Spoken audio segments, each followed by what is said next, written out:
Hello, hello, Juan Carlos. Good morning. How are you? Very well, thank you. Fantastic. It's good to see you here. We are at the 1971 eruption site, and I've seen the footage and the photos of you as a young geologist working on the eruption. 50 years ago. Yes, it's a long time ago, isn't it? It's more than that. 50. Yeah.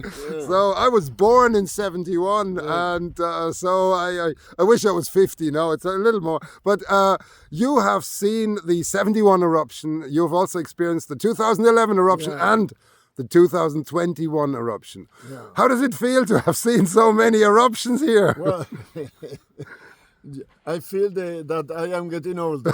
Yeah, that's one aspect, I Yeah, guess. but the Teneguia actually was my first contact with a real eruption. That's what I thought, yeah. And the nice thing about the Teneguia volcano is that, as you can see, it is in the very south end of the island. Yes, let me quickly show it to our viewers there. So here is the ocean, you can just about see it. It's a bit cloudy out there. And here's the vent. So we're at the southern tip of the island, really. Exactly. And, okay, the volcano was not very dangerous. Actually, since there were no population nor houses, etc., the risk was none. Yes. And people got used here in La Palma to think of volcanoes as very mild things that were not dangerous. But they changed opinion when the 2021 eruption, because that was a real... You're making a very important point. You're telling me about this with a smile, but you're making a fundamental point here, I think. The eruption in 71, it partly gave a wrong impression, and also the 1949 eruption before, which neither of us has seen in person, of course, but they were all in remote areas and they caused very little damage to infrastructure or population centers or things like that. And I think there was an underlying perception in the population that volcanoes are there, but they are more a spectacle rather than a threat. And I think people may have underestimated the capacity of the volcano. That's true, because in Teneguia they have to put a couple of, police people to prevent the people to go too close to the volcano. Yes. And they thought that the volcano as a film, as a spectacle. But of course the volcano is a very dangerous phenomenon, and the thing is that you cannot stop, you cannot prevent. No, there's nothing you can do, no. And in the 2021 eruption, a lot of roads, banana fields and houses were destroyed. Fortunately, not a single human victim. Fortunately, absolutely, and this is important to note.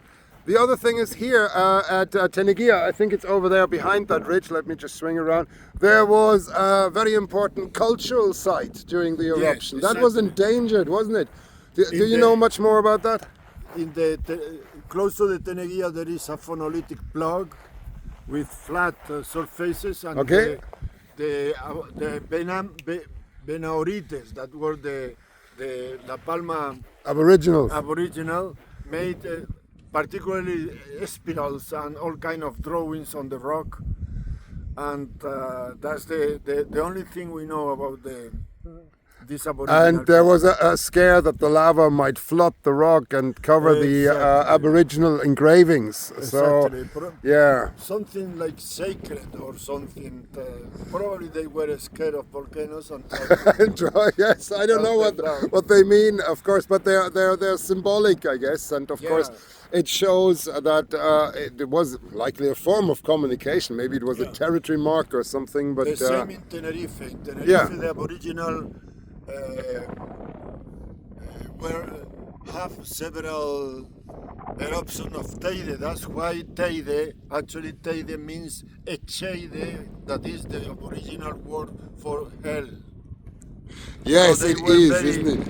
Very conscious that these volcanoes can be dangerous. Of course, the eruptions of Teide were more important, more They were explosive. more explosive, absolutely. Now, to close our little chat here, Juan Carlos, what do you remember the most? What was the most impressive thing in 1971 when you witnessed this eruption here? Tell me, what did you come back with as the most exciting or impressive memory?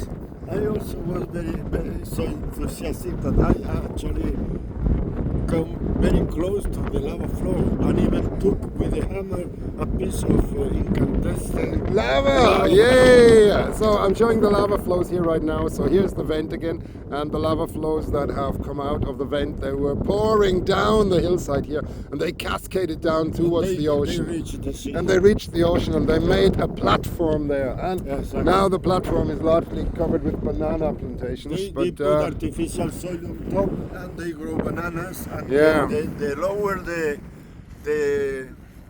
altitude, the best banana. is that Better so? bananas, yes. Bananas are altitude dependent? I had no idea. Absolutely, yeah. Okay, fantastic. Juan Carlos, thank you for your sharing your memories and your insight, and I really appreciate this. And I say all the very best and have a great day. Bye bye. Bye bye.